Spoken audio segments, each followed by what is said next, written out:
The gangster, the cop, the devil ये film release हुई थी 2019 में और यह कहानी सत्य घटना पर आधारित है। चाओ नाम के शहर में सन 2005 की बात है, जहां देर रात एक वाइट कार अपने आगे चलने वाली कार को ठोक देती है। तो ब्लैक कार का ऑनर तुरंत ही उतरकर कार में हुए नुकसान की फोटो लेने लगता है ताकि वह इंश्योरेंस क्लेम को ले सके। पर उसकी कार को ठोकने वाला आदमी अचानक ही उस पर चाकू से हमला कर देता है और उसे उसी की कार में ले जाकर उसे जान से मारकर वहां से चला जाता है। अगले दिन ताइसुक नाम का इंस्पेक्टर अपनी पूरी टीम के साथ आकर इस केस की छानबीन करते हैं, जहां ताइसुक कार में लगे हुए डेंट की फोटो भी ले लेता है क्योंकि उसे यह एक सॉलिड प्रूफ दिख रहा है। वहीं दूसरी तरफ हम एक गैंगस्टर डोंगसू को देखते हैं, जो कि बहुत से इनलीगल बिजनेस को अकेला देखने वाला पावरफुल गैंगस्टर है, जिसके लिए डोंगसू एक मीटिंग में राइवल गैंग के लीडर से किसी बात पर बहस करता है, जिसे देखकर उन दोनों के चेले भी एक दूसरे से बहस करने लगते हैं। तो डोंगसू पहले उठकर अपने आदमी को मारता है और फिर दूसरे गैंग के आदमी को डांटते हुए उसके दांत तोड़ देता है, जिसे देखकर राइवल गैंग के लीडर की हालत खराब हो जाती है। फिर टूटे हुए दांतों के फ्लेवर की शराब पिलाकर डोंगसू उस डील को फाइनल कर देता है। दूसरी तरफ ताइसुक भी अपने सीनियर को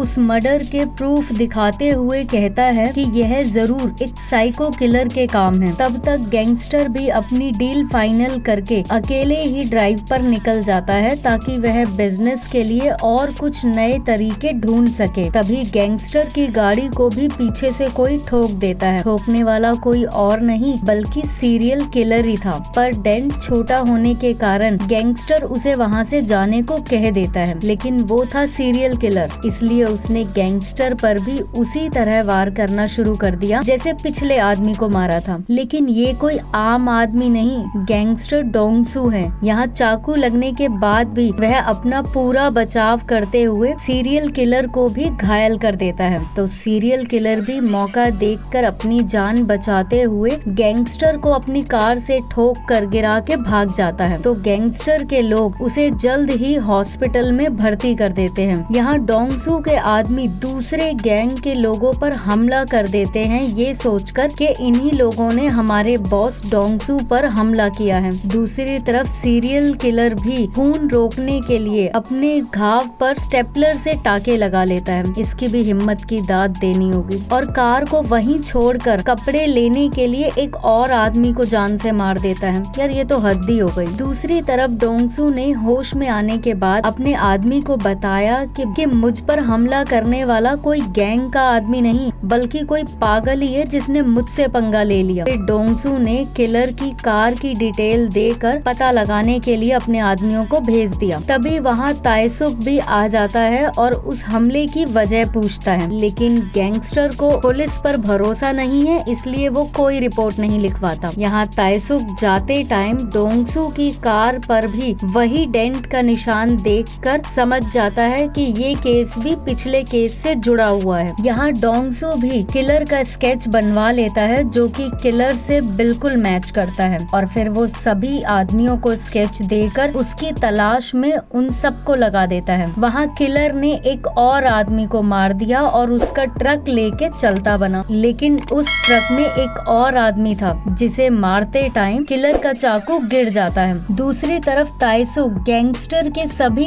इनलीगल धंधों पर रेड पड़वा देता है, जिस कारण वह सीधा गैंगस्टर से मिलकर बताता है कि तुम पर हमला करने वाला कोई आम आदमी नहीं बल्कि एक सीरियल किलर है। इधर डोंगसू को भी यही लग रहा था कि कोई पागल ही होगा जो मुझसे पंगा लेगा। दरअसल इस हमले के कारण डोंगसू की इमेज डाउन हो गई है गैंगस्टर की दुनिया में, जिसके लिए उस किलर को पकड़ना उसके लिए बहुत ही जरूरी है। तो डोंगसू उस किलर को पकड़ने के लिए ताइसुक की मदद लेता है और कहता है कि हम दोनों में से जो भी किलर को पहले पकड़ लेगा किलर उसका हो जाएगा, और वो डील रिकॉर्डिंग के साथ ताइसुक को दिखा देता है ताकि किलर के पकड़े जाने के बाद ताइसुक उसे धोखा ना दे। अगले ही दिन डोंगसू के आदमियों को किलर की कार और चाकू मिल जाता है, जिसके बाद डोंगसू ने ताइसुक को अपने घर दोबारा से बुलवाया और बताया कि गैंगस्टर के लिए उसकी रेपुटेशन ही सब कुछ पूंछ होती है, जिसके लिए उसे किलर को पकड़ना बहुत ही जरूरी है, जिसके लिए वह ताइसुक की मदद लेता है। इन सब के बाद डोंगसू ने ताइसुक को किलर का स्केच दिखाकर काम पर लगा दिया। अब डील की वजह से ताइसुक को अपने साथियों के साथ डोंगसू के वेयर हाउस में जाने की परमिशन मिल जाती है, जहां किलर की कार खड़ी होती है। उन्होंने डीएनए सैंपल की तलाश करनी शुरू कर दी। इसी बीच डोंगसू ने अपना एक आदमी भेजा और दूसरे गैंग के बॉस को मारने के लिए, जिसे शुरुआत में दंत फ्लेवर वाली शराब पिलाई थी, क्योंकि वह डोंगसू की डाउन इमेज का फायदा उठा रहा था। इसलिए डोंगसू ने उसे मरवा दिया, और वो भी किलर के चाकू से। दूसरी तरफ ताइसुक को कार के डीएनए की रिपोर्ट से पता चला कि ये डीएनए भी पिछले क्राइम से मैच होता है, और यह डीएनए उस चाकू पर भी मिला जिसे डोंगसू ने मरवाया था। जिसके बाद ये सारे खून उसी सीरियल किलर के नाम पर दर्ज हो गए, और अब इस केस में पूरा का पूरा डिपार्टमेंट शामिल हो गया है। इधर राइवल गैंग के मर्डर की बात सुनकर ताइसुक भी गुस्से में आकर डोंगसू के पास जाकर उसे मारने लगता है, लेकिन खुद ही पिटकर ढेर होके बैठ जाता है। तब डोंगसू ने बताया कि हाँ, मैंने ही उसे मरवाया है। इसके बाद यह सीरियल किलर वाली खबरें पूरे देश में तेजी से फैल गई। ये जानकर सीरियल किलर को भी बहुत गुस्सा आया कि जब राइवल गैंग के बॉस को मैंने मारा ही नहीं है, तो उसका बिल मेरे नाम पर क्यों चढ़ा। इसलिए वह राइवल गैंग के बॉस की तेरवी में गया और बॉस के असिस्टेंट को एक लेटर दिया, जिसमें लिखा था कि बॉस की हत्या मेरे चाकू से हुई है, पर मारने वाला कोई और है, और उसने डोंगसू की तरफ इशारा कर दिया। उसके बाद किलर ने वहाँ से निकलकर फिर से एक कार को ठोका और एक आदमी को जान से मार दिया। अगले दिन ताइसुक और डोंगसू सुराग ढूंढने में लगे हुए थे, लेकिन तभी वहाँ राइवल गैंग के बाकी आदमी आ गए और उनसे लड़ने लगे। यहाँ ताइसुक और डोंगसू ने मिलकर जम के उन सबकी धुनाई करी। कुछ ही पलों में उन दोनों ने मिलकर उन सबको ढेर कर दिया, और फिर अगले दिन ताइसुक को कार के स्टीयरिंग पर मिले फिंगरप्रिंट की रिपोर्ट से पता चला कि इस फिंगरप्रिंट वाले आदमी की तो मिसिंग रिपोर्ट पहले से ही दर्ज है। रिपोर्ट में एड्रेस देखकर ताइसुक सीधा उसके घर जा पहुंचा, जहां उसे बहुत से ग्रीन कलर के टैंक दिखाई दिए। छानबीन करते टाइम उसे वहां पर कुछ भूतिया किताबें भी मिली और कुछ दवाइयों की शीशियां, लेकिन एक फोटो भी मिली जो डोंगसू द्वारा बनाए गए स्केच से बिल्कुल ही मैच हो रही थी। जिसके बाद ताइसुक ने तुरंत ही वहां से निकलकर ऑफिस में उस किलर की जानकारी निकालने के लिए कह दिया, और फिर ताइसुक ने डोंगसू को उस किडनैपर का वॉइस मैसेज भेजा, जिसे सुनते ही डोंगसू ने ये क्लियर कर दिया कि हाँ, यही सीरियल किलर है। दरअसल सीरियल किलर का नाम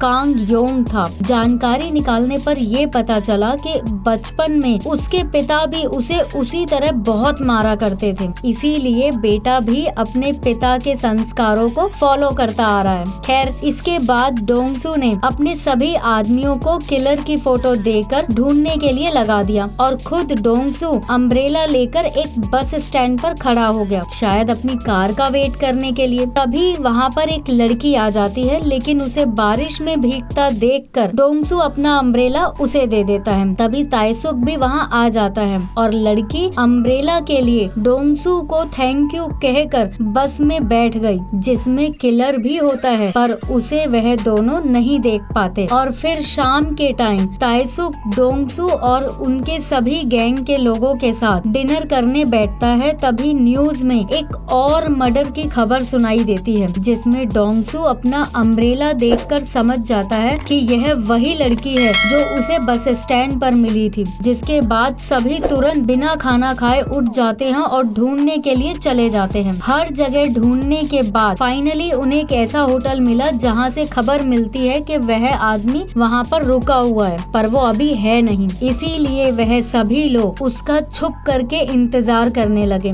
आखिरकार इंतजार की घड़ी खत्म हुई और किलर आता हुआ दिख गया, लेकिन किलर खतरे की घड़ी को भाप जाता है और वह कार की स्पीड को बढ़ाकर वहां से भागने लगता है। जिसके बाद ताइसुक और डोंगसू दोनों अपनी कार के साथ उसका पीछा करते हैं। इतनी तेज स्पीड में चलते हुए अचानक उन 3 कारों में टक्कर हो जाती है। तभी मौका देखकर किलर वहां से छुपकर भागने लगता है, जिसे देखकर वो तीनों भी उसका पीछा करते हैं। अब किलर को ढूंढने के लिए मजबूरन उन तीनों तीनों को अलग अलग रास्ता बदलना पड़ा, जिसका फायदा उठाकर किलर ने डोंगसू के आदमी को घायल कर दिया। लेकिन मरने से पहले उस आदमी ने डोंगसू को इशारा दे दिया कि वह किलर कहाँ गया है, जिसके बाद डोंगसू खून के निशानों का पीछा करते हुए एक बार में जा पहुंचा, जहां दो लड़कियां रोते हुए गाना गा रही थी। तो डोंगसू समझ गया कि किलर अंदर ही छुपा है। डोंगसू ने भी पूरी ताकत से उस दरवाजे को तोड़कर दरवाजे के ऊपर से ही किलर को मार मार के बेहोश कर दिया और फिर उसे खदेड़ते हुए अपनी कार में बिठाकर ले जाने लगा। ताइसुक ने उसे कॉल किया, लेकिन डोंगसू ने कोई रिप्लाई नहीं दिया। फाइनली डोंगसू किलर को अपने वेयर हाउस में ले जाकर जम के उसकी धुनाई करी, लेकिन साइको किलर था इसीलिए हंसता रहा,